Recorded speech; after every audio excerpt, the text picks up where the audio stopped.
Hello friends, welcome back to my channel. मैं हूं आपकी फ्रेंड वर्षा। आज की इस वीडियो में हम बात करेंगे बीएड एंट्रेंस एग्जाम के रीजनिंग के प्रैक्टिस सेट की। इस प्रैक्टिस सेट में हमने एक न्यू टॉपिक लिया है जो कि हमारा एज रिलेटेड प्रॉब्लम से बहुत टाइम से रिक्वेस्ट कर रहे थे, लेकिन हम लोग सीरियल वाइज सारे चीज कर रहे थे तो इसलिए डिले हो रही था इस टॉपिक के लिए। तो आज हम एज रिलेटेड जो भी प्रॉब्लम्स पे क्वेश्चंस आते हैं उनको डिस्कस करेंगे। वीडियो को लास्ट तक देखिएगा क्योंकि बहुत इंटरेस्टिंग हम यहाँ पे सारे क्वेश्चंस को डिस्कस करेंगे। स्टार्ट करते हैं वीडियो को। वीडियो पसंद आए तो वीडियो को लाइक कीजिए, फ्रेंड्स या शेयर कीजिए। स्टार्ट करते हैं। 5 वर्ष पूर्व पिता एवं पुत्र की आयु का योग 40 था। यानी कि ये बात कर रहे हैं कि 5 साल पहले की बात करें तो पिता और पुत्र के अगर टोटल करें तो 40 वर्ष था। अब उनकी आयु का अनुपात जो है यानी कि रेशियो जो है 4:1 है। तो पिता की वर्तमान आयु क्या होगी? 50 वर्ष, 55 वर्ष, 45 वर्ष या फिर 40 वर्ष? आंसर करिए।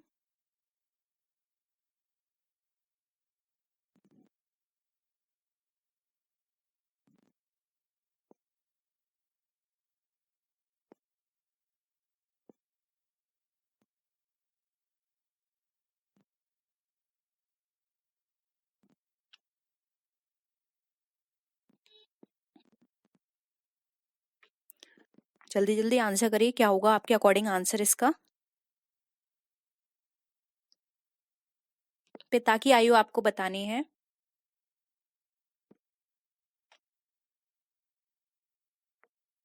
देखिए करते हैं। अब यहाँ पर ये कह रहे हैं कि 5 साल पहले की बात करें तो पिता और पुत्र की आयु का जो टोटल था वो 40 था। तो देखिए अगर हमने माना कि जो 5 वर्ष पूर्व उसके पुत्र था उसकी आयु थी, देखिए हमने माना x थी उसकी आयु, तो x-5, क्योंकि 5 साल पहले की बात कर रहे हैं और पिता की ये 4:1 है तो 4x कर लेंगे -5। ठीक है, ये 5-5 साल पहले का हो गया। तो इसके अकॉर्डिंग अगर हम इसकी पूरी कैलकुलेशन करें तो किस तरह से निकल कर आएगा? 4x-5 को अगर हम यहाँ पे ब्रैकेट में लिखेंगे और यहाँ पर पुत्र की आयु लिखेंगे x-5 इक्वल टू 40, यानी कि टोटल इनका पूरा 40 निकल कर आ रहा है। तो देखिए अब इसको इस तरह से निकाल लीजिए, 5x इक्वल टू 40+10, क्योंकि यहाँ पर क्या बोल रहे हैं 4:1 है तो 4:1 अगर 40 है तो ये 10 होगा क्योंकि 4:1 में है। फिर इक्वल टू ये कितना हो गया? 50 हो गया। 40+10 कितना होता है? 50। अब यहाँ पर आप 50 जो निकल कर आया यानी कि x बच्चे की आयु कितनी है? 10, और जो फादर है उसकी आयु कितनी हो गई जो कि y से डिनोट किया गया है यहाँ पर, वो यहाँ पर हमारी निकल कर आ जाएगी 40। ठीक है, 40 और 10 और 40 का इनकी एज है वर्तमान में, और 5 साल पहले इनकी जो एज थी वो 40 वर्ष थी, क्योंकि आप टोटल कर लीजिए। और रेशियो भी देखिए 4:1 निकल कर आया, क्योंकि अगर आप 40 में से 10 को यहाँ पे डिवाइड करेंगे तो 4:1 या फिर 1:4 आपका निकल कर आ जाएगा। तो यहाँ पे पिता की जो वर्तमान आयु निकल कर आएगी वो हो जाएगी आपकी 40 वर्ष। ठीक है, एक बार फिर से क्वेश्चन को करिएगा। नहीं समझ में आते मैं दोबारा से करूंगी। हो सकता है कि फर्स्ट टाइम में आपको प्रॉब्लम हो रही हो, लेकिन फिर से करिएगा। हम इन क्वेश्चंस को अगर आप कहेंगे तो हम सबसे ज्यादा टाइम इसको डिस्कस करेंगे। ठीक है, इनके 6 से 7 प्रैक्टिस सेट करेंगे, लेकिन खुद से भी करिएगा। नेक्स्ट देखिए, एक पिता अपने पुत्र से कहता है, जब तुम पैदा हुए तब मैं तुम्हारी वर्तमान आयु का था। यदि पिता की आयु 36 वर्ष है तो 5 वर्ष पूर्व पुत्र की आयु क्या थी? बताइए। 20 वर्ष, 13 वर्ष, 15 वर्ष या फिर 17 वर्ष?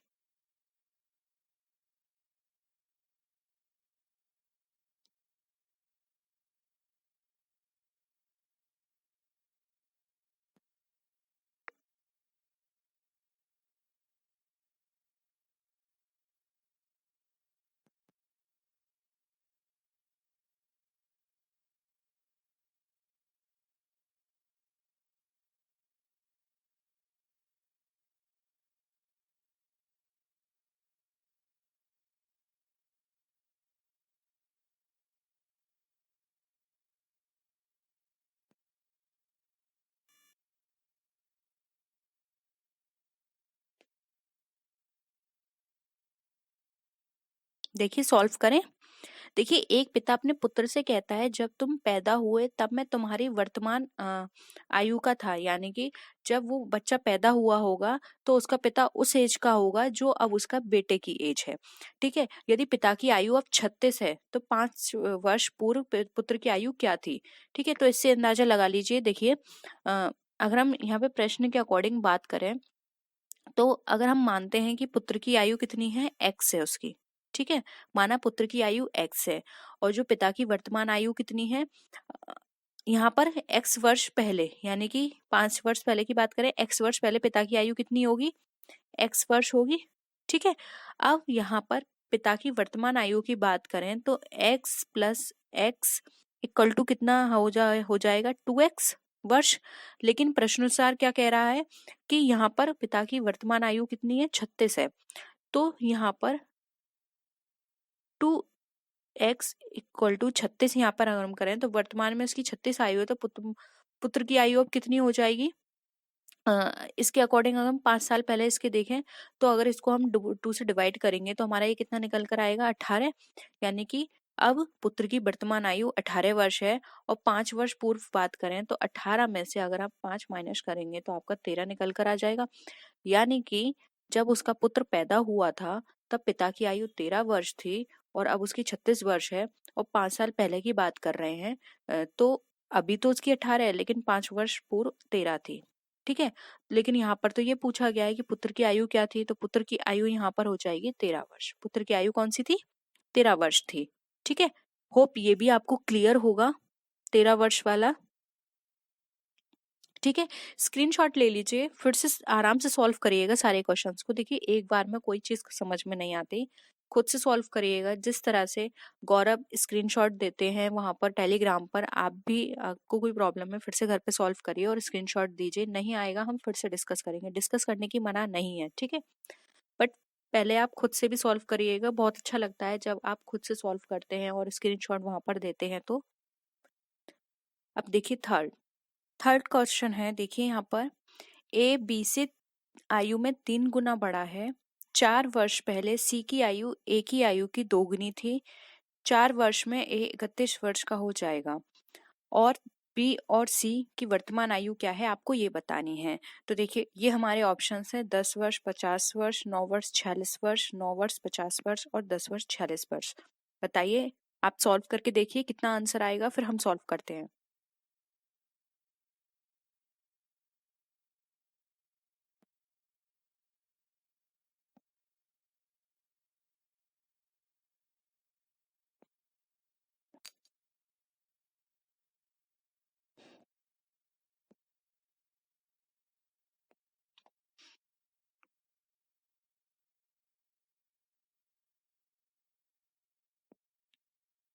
बताइए क्या होगा आंसर।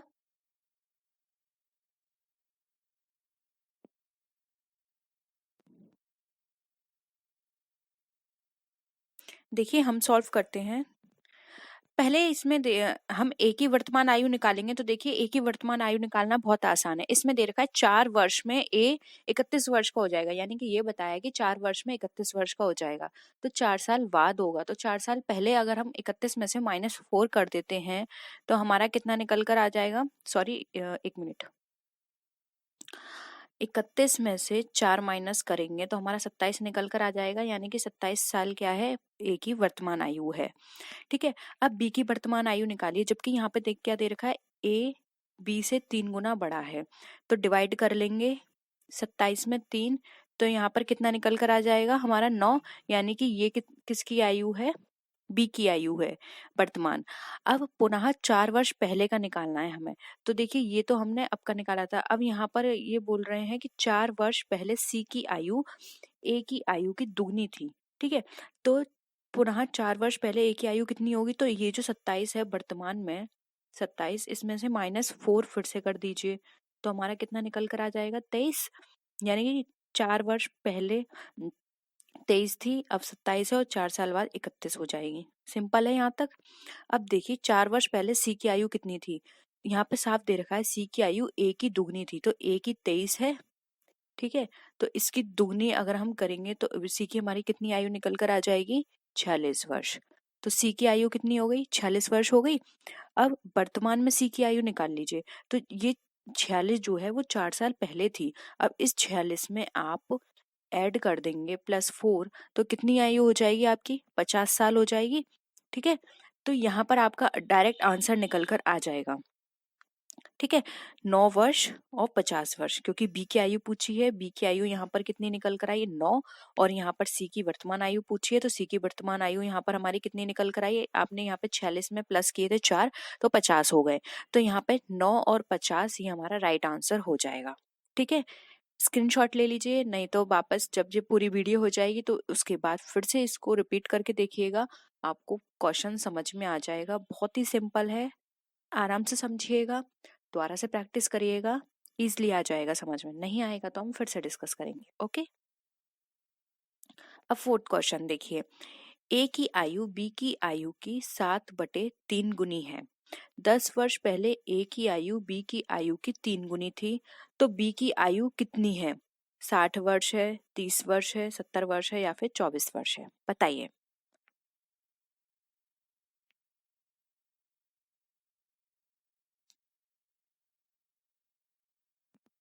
बी की आपको इसमें वर्तमान आयु पूछी है, तो आपको नहीं पता तो x मान के चलिए बी की आयु।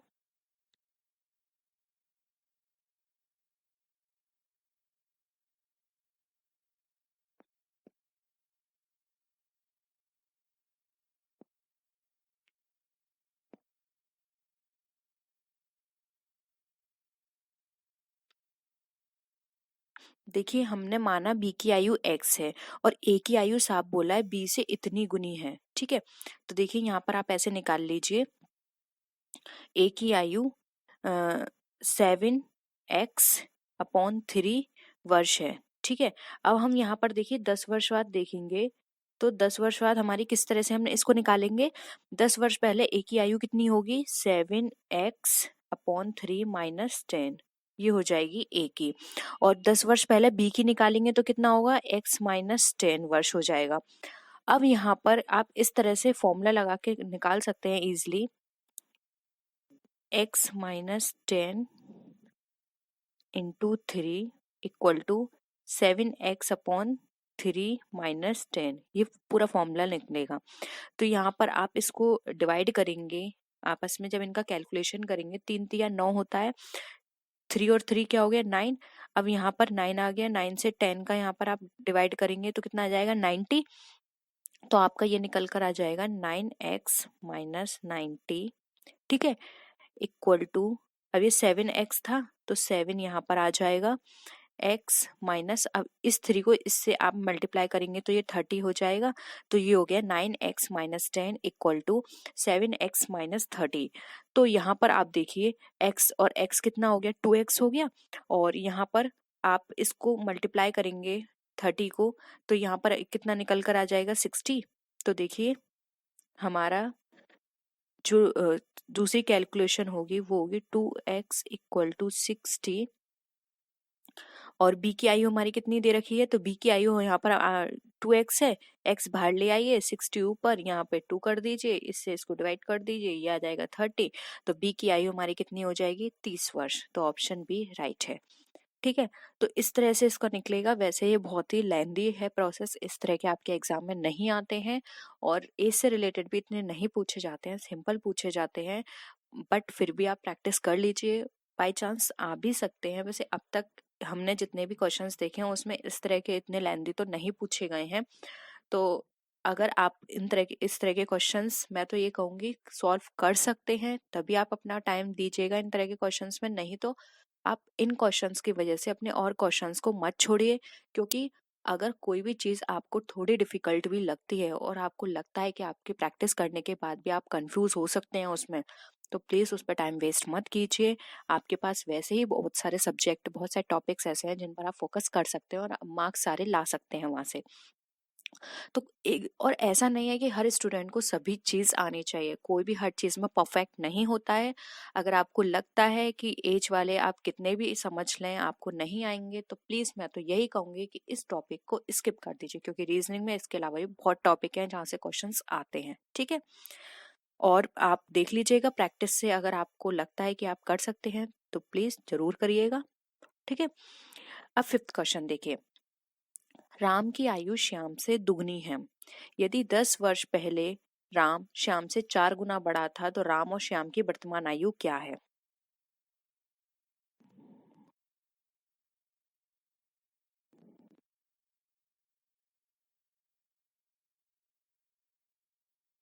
इसमें दे रखा है राम की आयु श्याम से दुगनी है, तो श्याम की आयु नहीं पता तो माना श्याम की आयु x है, तो राम की कितनी हो जाएगी?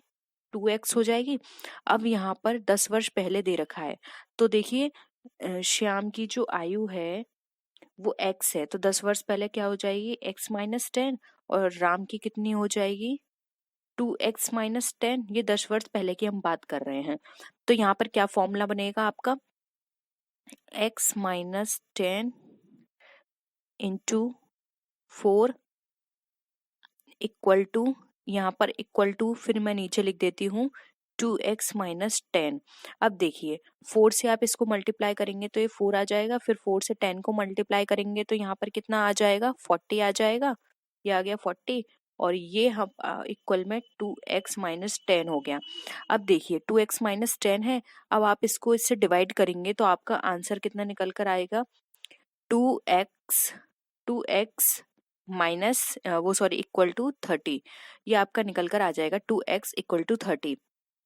अब यहाँ पर श्याम की वर्तमान आयु आप निकाल लीजिए, ये x को बाहर ले आएंगे, 2x इक्वल टू 30 था तो x को बाहर ले आए, 30 इधर लिख दिया, तो यहाँ पर 2 हो गया, इससे इसको डिवाइड कर देंगे तो ये 15 आ जाएगा। तो यानी कि राम की आयु उस समय कितनी थी?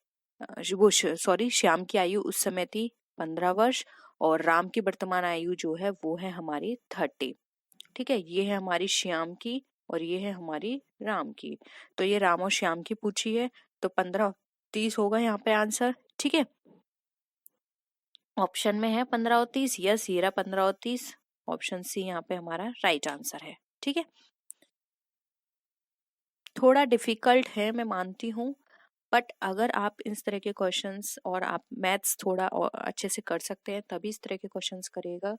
नहीं तो मैं ये कहूंगी कि एक टॉपिक छोड़ने में कोई परेशानी नहीं है, जरूरी नहीं है। अगर बाई चांस आपके एग्जाम में एक से ज्यादा नहीं आएंगे ए से रिलेटेड क्वेश्चंस, एक क्वेश्चन भी आया तो एक सिर्फ 1 या 2 मार्क्स जाएंगे, लेकिन आप ये सोचिए इसको आप पढ़ने में कितना टाइम वेस्ट कर रहे हैं। ठीक है, वेस्ट का इन द सेंस जब आप वो चीज आपके समझ में ही नहीं आएगी तो उन उस टाइम वहां देने से अच्छा है आप वो टाइम कहीं और दें। ठीक है, और एग्जाम में भी आप प्रैक्टिस करेंगे, उसको सॉल्व करेंगे एग्जाम में, तो सॉल्व करने में भी टाइम जाएगा और जरूरी नहीं है कि आप जो आंसर निकाल रहे हैं वो सही है। तो मैं तो यही कहूंगी कि अगर आप कर पाते हैं तभी आप इसकी प्रैक्टिस करिएगा और एग्जाम में इसको आंसर करिएगा, नहीं तो आप और टॉपिक पे अपना ध्यान दीजिए। ठीक है, तो यहीं तक ये क्वेश्चंस करते हैं। इन क्वेश्चंस को हम दोबारा से एक बार फिर से करेंगे तभी हम आगे क्वेश्चंस पे बढ़ेंगे, क्योंकि अगर यही क्वेश्चंस आपको समझ में नहीं आएंगे तो आगे क्वेश्चंस कराने का कोई मतलब नहीं है। इन क्वेश्चंस को हम फिर से एक बार और डिस्कस करेंगे अच्छे से, और प्लीज़ आप भी करिएगा, और जो भी आप सॉल्व करें प्लीज़ टेलीग्राम पर जरूर दीजिएगी, उसके पिक्चर जरूर दीजिएगा, जिससे मुझे भी पता चले कि आपने किस किस तरह से प्रैक्टिस करी है। तो नेक्स्ट वीडियो में फिर मिलते हैं और विच वीडियोस के साथ, तब तक के लिए टेक केयर, बाय बाय।